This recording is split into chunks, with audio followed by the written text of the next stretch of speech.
अलवर शहर के शालीमार नगर में जीएसटी डिपार्टमेंट में असिस्टेंट कमिश्नर के पद पर कार्यरत अधिकारी के परिवार को हथियारों के बल पर बंधक बनाकर लाखों रुपए की लूट करने वाले गिरोह का सदर थाना पुलिस ने पर्दाफाश कर दिया है।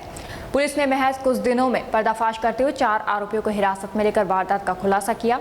आरोपियों तक पहुंचने के लिए पुलिस ने 600 से अधिक सीसीटीवी कैमरों की फुटेज खंगाली और तकनीकी साक्ष्यों का सहारा लिया।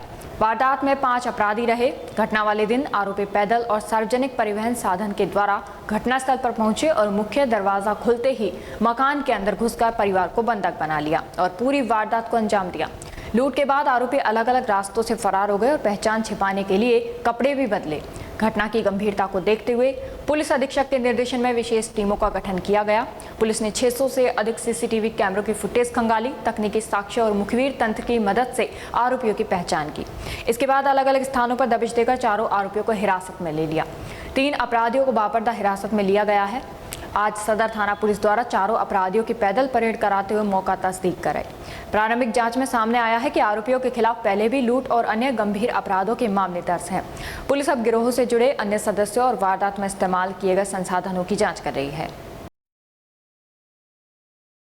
और अनुसंधान इसमें भी जारी है। सर, इन्होंने मोबाइल भी उपयोग नहीं किया, उसके बाद भी कड़ी मेहनत के बाद इनको पकड़ा गया। क्या इनकी पूरी कहानी क्या रही? क्योंकि ये लोग पहले से अवेयर थे कि मोबाइल की वजह से इनकी पहचान हो सकती है और इनको पकड़ना आसान हो सकता है, इसलिए इन्होंने घटना के दौरान मोबाइल फ़ोन का उपयोग नहीं किया और सीसीटीवी कैमरों से बचाव के भी इन्होंने संपूर्ण प्रयास किए और ऐसे रूट को चुना जहाँ पे सीसीटीवी कैमरे नहीं थे अथवा वो बहुत दूर थे जहाँ पे पहचान नहीं हो सके। ये सभी प्रयास आरोपियों के द्वारा किए गए थे। सर, पूर्व में भी इनके कितने आपराधिक मामले हैं? अलग अलग लोगों के खिलाफ अलग अलग मुकदमे हैं, जिनमें से एक आरोपी के खिलाफ 6 हैं, एक के खिलाफ 2 मुकदमे दर्ज हैं और एक के खिलाफ 4 मुकदमे दर्ज हैं।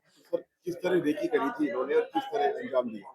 अभी जो तथ्य सामने आए हैं उसके अनुसार लगभग 1 सप्ताह पहले इन्होंने वारदात करने से पूर्व रेकी की है और उसके पश्चात सुनियोजित रूप से प्लानिंग करके रेकी घटना को अंजाम दिया। रेल पटरी पे भी चले हैं ये काफी रेल की पटरी पर ये लोग काफी चले हैं। अभी तक जो तथ्य हमारे सामने आए हैं उसमें ये है कि इनको रास्ता जो है उसके लिए और दूसरा इनको ये ट्रैक जो है ये इन्होंने देखा हुआ था, तो इनको ये पता था कि इसके आसपास सीसीटीवी कैमरे नहीं। सर, ये जो घर में परिवादी के घर में कितने घंटे ये रुके थे? रात को कितने बजे एंट्री हुई?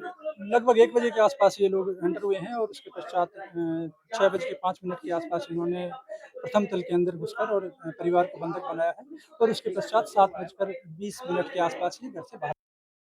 जो घटना हुई जीएसटी अधिकारी के घर में लूटपाट की घटना हुई, उसको लेकर के पुलिस काफी प्रयास कर रही थी, क्या अब तक सफलता मिल पाई? देखिए, जो जीएसटी के असिस्टेंट कमिश्नर के घर पे लूट की घटना कारित हुई थी, जिसमें कि सभी परिवारजनों को बंधक बनाकर के बांध करके जो घटना हुई थी, उसकी गंभीरता को समझते हुए हमने टीमों का गठन किया था। Additional SP headquarter, additional SP ग्रामीण के नेतृत्व में साइबर टीम, इसके अतिरिक्त एसएचओ सदर, साइक्लोन के हमारे टीम, डीएसटी टीम, सभी टीम्स हमारी लगी हुई थी।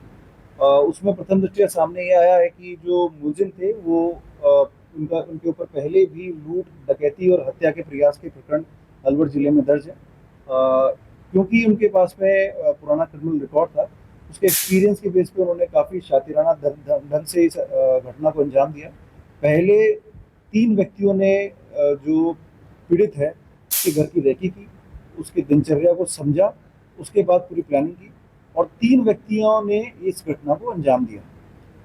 ये जो टोटल 3 व्यक्ति रेकी करने वाले हैं और 3 व्यक्ति घटना कारित करने वाले हैं, उसमें 1 व्यक्ति कॉमन है, तो कुल मिलाकर 5 व्यक्तियों ने प्लानिंग करके लूट की घटना कारित की है। घटना करने के पश्चात 4 से 5 जगह इन्होंने कपड़े बदले हैं। घटना में कोई भी फ़ोन का इस्तेमाल इन्होंने नहीं किया है। इसके अतिरिक्त 600 से अधिक कैमरे हमारी टीम ने लगातार चेक किए हैं और जो प्रथम दृष्टया चीज़ सामने आई है कि घटना करने के पश्चात इन्होंने कुछ जो लूट की सामग्री थी उसका बेचान भी किया, उससे एक मोटरसाइकिल भी इन्होंने खरीदी। 100% रिकवरी हम लोग इस पूरी घटना क्रम में करेंगे। उसके लिए जो भारतीय न्यायिक संहिता के प्रावधान है उसके तहत हम कार्रवाई कर रहे हैं। अभी 5 में से 4 मुलजिमों को हमने डिटेन कर लिया है, उनसे विस्तृत पूछताछ की जा रही है और रिकवरी की प्रक्रिया जारी है। जो लास्ट मुलजिम बचा हुआ है उसको भी हम लोग जो है जल्द ही अरेस्ट कर लेंगे और इन सभी मुलजिमों को जो बापर्दा अरेस्ट करने के प्रावधान को बाकायदा अरेस्ट किया गया और जो लोग रैकिंग में हैं उनको नॉर्मल तरीके से हम अरेस्ट की प्रक्रिया कर रहे हैं। तो कितनी रिकवरी इसमें अभी तक कुछ हो पाई है जिससे देखिए, साबित हो पाया कि ये 5 लोग हैं? प्रथम दृष्टिया अभी जो रिकवरी है हमें पूरी उम्मीद है कि 100% रिकवरी हम लोग इस लूट की घटना में कर लेंगे।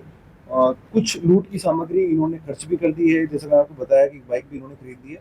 तो सारी जो न्यू कानून है, नए कानून है, उसके प्रावधानों के तहत यदि लूट की सामग्री का प्रयोग करके कोई और वस्तु भी खरीदी है तो उसको भी हम लोग जब्त करेंगे और सक्षम न्यायालय में पेश करेंगे। और इस घटना को हम केस ऑफिसर स्कीम में लेंगे क्योंकि एक असिस्टेंट कमिश्नर स्तर के रैंक के अधिकारी की यहाँ पे ये घटना कारित हुई है और क्योंकि वो जगह सुनसान थी, पूरी रेकी इन्होंने की है, प्लानिंग की है और ये घटना कारित हुई है। क्या सर परिवार से कभी ये मिले हैं इसी तरीके से रेकी के दौरान परिवार से इन्होंने बातचीत करी हो या कोई एजेंट बन के गए हो?